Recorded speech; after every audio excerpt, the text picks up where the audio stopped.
Hey, what's going on, my family of applicants? How you doing? Remember, I'm your recruiter first. Hey, listen up. I want to talk to you guys today. In my previous video, I was talking to you about, finding the right branch of service and finding the right recruiter. But I'm going to talk to y'all about being disqualified today. Okay. I want all of y'all to understand and listen to me very, very clearly. Okay. When you go and you find out exactly what branch of service you want to get involved in, it's really important that you find the right recruiter. And what I mean by that is the fact that these recruiters do not have to work with you. See, so many of you out there have the wrong perception of thinking that it's so easy to get into the military, especially different branches of the military. And it's not like that. I want y'all to understand, you got to think of it like this here.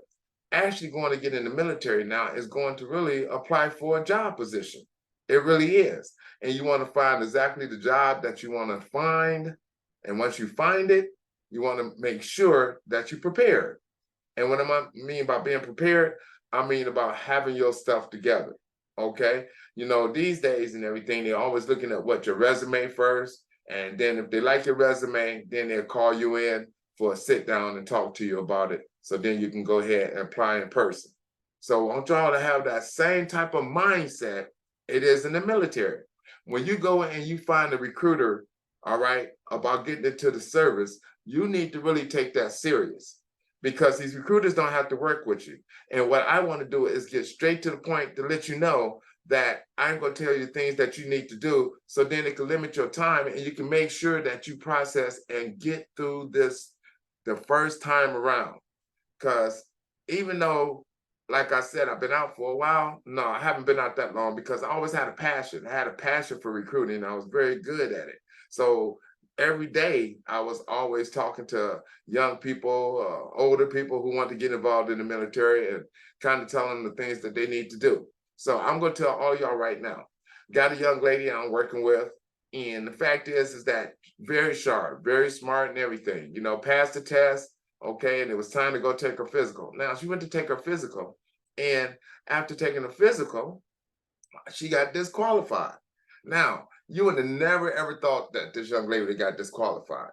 But what they have now is they have a program, okay, called Genesis. And with the Genesis program, what they do is basically once you submit the applicant's paperwork up there so they can go take the physical at MEPS, they find out everything that happened to you from the time you was born to the present time. And they will shoot that information back to the recruiter. Now, when they shoot that information back to the recruiter then take that information and pass it on to the applicant. And then the applicant needs to be able to get any supporting documents, whatever it is, for what problem that they said they had. Now, what you don't understand is that some of y'all went to the doctor, went to the hospital when you was younger, you probably wouldn't even know if you had any problems back then. But now with this Genesis program, they're able to be able to determine what happened to you from the time you was born, all right, to the present time. So what happened if this recruiter, okay, and like I say, I'm not getting down on recruiters. The fact is that, all recruiters are different. All recruiters are different. That's what I'm saying. Find the one that jive with you because I was a dedicated recruiter. I made sure no matter what, if you was to get in the first time, it'd be great. If you got in, man, you're on my team. But then again, some of y'all have problems and challenges where you need waivers. Okay. I was acceptable to that. I went ahead and I followed through and did that. But all recruiters don't do that and they don't have to. In fact, some recruiters find out if you need a waiver, they don't want to work with you at all. Okay. I was different. All right. I was more dedicated. I was making sure when you came to me, if it was any way possible, shape, or form to get you involved in our program, you was going to get into the Army National Guard. I guarantee it. So what I'm saying to you is this here. What I want is to make sure when these recruiters get with you, if they need any documentation, get it right away. Okay, do not wait. Do not wait at all. If you know you need this information, because let me tell you what recruiters do. Recruiters are working with a lot of different people. People calling them, seeing them every day, asking them questions. So when you go and you talk to them and you find out you need certain documentation and they say you need this, be prompt and have a sense of urgency in getting it. Okay? So Get the paperwork. That's the main thing I keep telling you guys and girls. Get the paperwork because you're going to need certain paperwork. Okay, passing the test is not a problem. After you pass the test and you qualify, like I said, the recruiter will work with you. But then when it comes to the medical side of the house, you want to make sure any supporting documents you need for whatever problem they say you had, you want to make sure you jump on it right away. You know, go to the hospital, go to your doctor, make sure you get your military records, get everything together. So then when the recruiter asks you, guess what? Bam, you got it right there in front of them and say, this is exactly what happened. And I'm giving you all the information. So they can go ahead and submit that paperwork up to MEPS, to the MEPS doctor, so they can look over it and everything. And then they're going to tell you, yeah or nay, if you're able to come up there to come up there to physically continue your process, or they're going to tell you if they need any more documentation.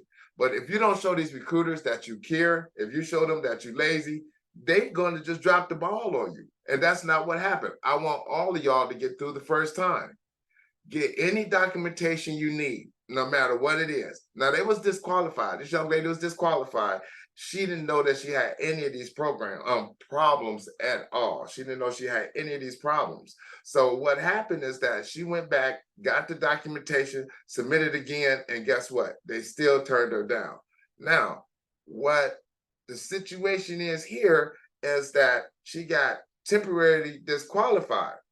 Now, you do have the opportunity when you get temporarily disqualified to go to another branch of service to work with them. You don't have to constantly work with that branch of service, because whatever you disqualify for that service do not mean that the other service is going to disqualify you.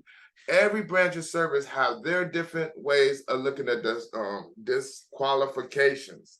Okay, so I don't want you to give up. Don't get discouraged, because you can easily get discouraged. It's not hard to get discouraged at all. But what I want you to do is you have to do your research like I told you.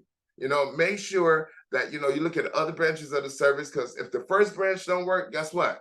You got a contingency plan. You got a contingency plan to be able to go to the next branch of service and see what they say, you know? So overall, to be excited about what happened, the young lady did finally go in. She not only went to a different branch of service, right? She went to another state. She actually went to another state and talked to another recruiter, all right? And the other recruiter was a little bit more, not only professional, but a little bit more urgent on helping them get in, because they seen how dedicated they were. They're really dedicated. So let's go over this again. Let's make sure once you go ahead and get ready to take your test for MEPS, when you're ready to take your test for MEPS, okay, you're going to fill out all that medical information to your recruiter. If any of that information on those forms say that you had an issue, what I want you to do, so it can cut down all your time, all right, from actually getting processed, what I want you to do is I want you to go get all those supporting documents ahead of time. Get it ahead of time from your doctor, get it from the hospital, wherever you had that situation. Make sure you go right back direct to them and ask them if you can get the medical documentation of the problem that you had. Get all that information, collaborate together, give it to your recruiter, and then have it submitted. All right? After you have it submitted, they will let you know, yay or nay, if you can continue the process, like I said, or if you're going to need any other additional information. Okay? I've been seeing too much of this in the last month, where people are getting disqualified for no reason at all, because sometimes you don't really have a real knowledgeable recruiter, or you don't have a recruiter that don't have the resources to be able to entertain you, to direct you to be able to get, so that you won't have those issues.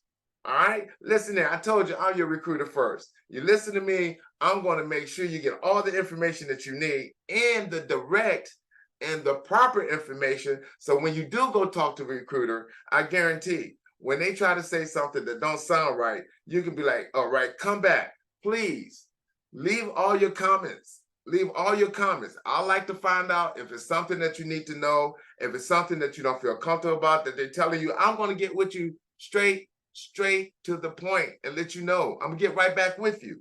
But you got to work with me. You got to believe in me. That's just the whole point. I'm very successful. I really was. And I still got passion for this. This is what I do.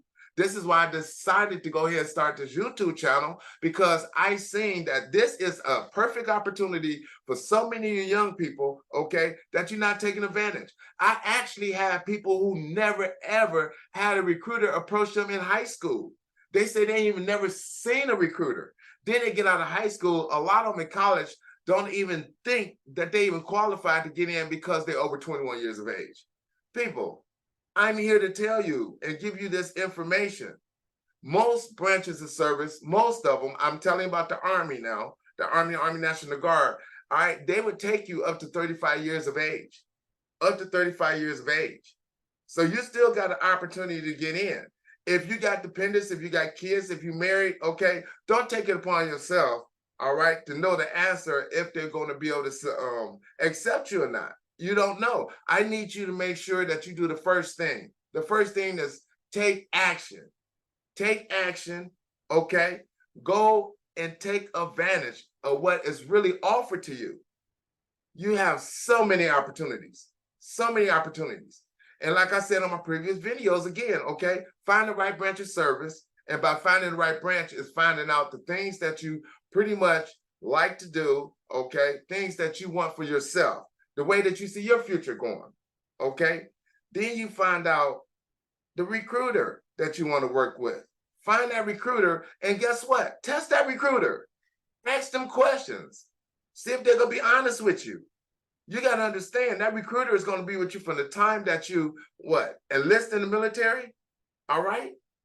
And you want to make sure that they stick with you, all right? This is your life, all right? And make sure you make a good one. Now, remember the first thing I told you. Hopefully you made it to the end of this video. The first discipline thing that you're going to learn in the military, okay, is what? To do like they say. To do like they say.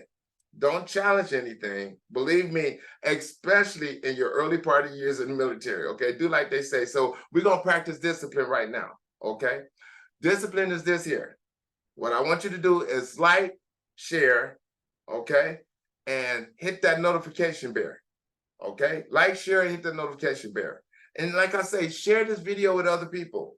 I want you to get on there and put your comments, put all the comments that you have, all right? So I can be able to get back with you and give you that information. So on my next video, I guess I'm going to go ahead and I'm going to share with you guys who Max is. You say, why do I call it Max in the military?